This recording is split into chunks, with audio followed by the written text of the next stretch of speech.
Highnesses, Excellencies, friends. It is my honor to represent Prime Minister Narendra Modi at the BRICS outreach segment. I convey his greetings to all of you. Let me join colleagues in thanking President Vladimir Putin for the excellent arrangements and the warm hospitality. Excellencies, we face the paradox that even as forces of change have advanced, some long-standing issues have only become more complex. On the one hand, there is the steady diversification of production and consumption. Nations that attained independence from colonialism have accelerated their development and socio-economic progress. New capabilities emerged, facilitating the harnessing of more talent. This economic, political, and cultural rebalancing has now reached a point where we can contemplate real multipolarity. The BRICS itself is a statement of how profoundly the old order is changing. At the same time, many iniquities of the past also continue. In fact, they have assumed new forms and manifestations. We see that in the access to developmental resources and modern technology and efficiencies. Let us also recognize that the benefits of globalization have been very uneven. Adding to all that, the COVID pandemic and multiple conflicts have aggravated the burdens borne by the Global South. Concerns of health, food, and fuel security are particularly acute. The Summit of the Future underlined that the world is in real danger of falling significantly behind in realizing SDG targets. How do we reconcile this contradiction and ensure that the benefits of change reach those who are currently left behind? How do we create a more equitable global order?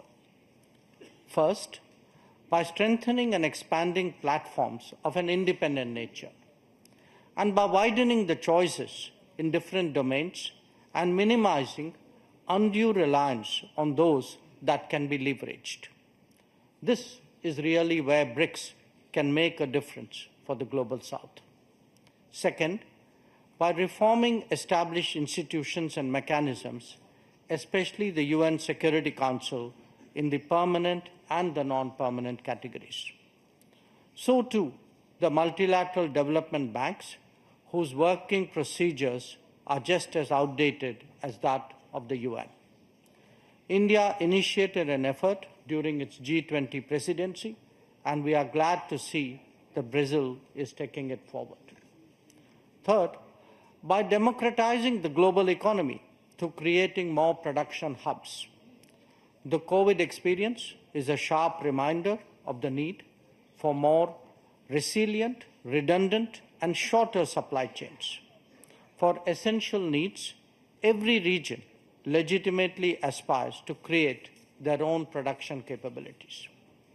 Fourth, by correcting distortions in global infrastructure that are a legacy from the colonial era. The world urgently needs more connectivity options that enhance logistics and mitigate risks. This must be a collective endeavor for common good with utmost respect for territorial integrity and sovereignty. And fifth, by sharing experiences and new initiatives. India's digital public infrastructure, its unified payment interface, the Gati Shakti infrastructure all hold a larger relevance. The International Solar Alliance, the Coalition for Disaster Resilient Infrastructure, the Global Biofuel Alliance, Mission Life, and the International Big Cat Alliance are similarly initiatives of common interest. As a first responder, be it for natural calamities, health emergencies, or economic crisis, we seek to do our fair share.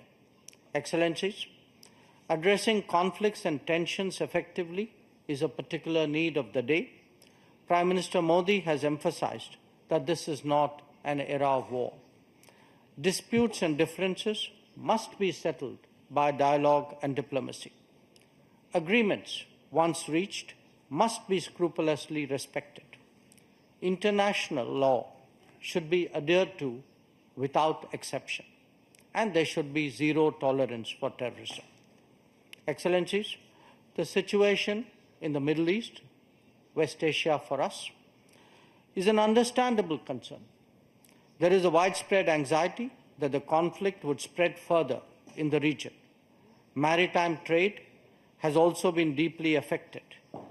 The human and material consequences of further escalation are truly serious. Any approach has to be fair and durable, leading to a two-state solution. Excellencies, we meet in difficult circumstances. The world must be prepared to think afresh on long-standing challenges. Our gathering is a message that we are indeed prepared to do so. I thank you for your attention.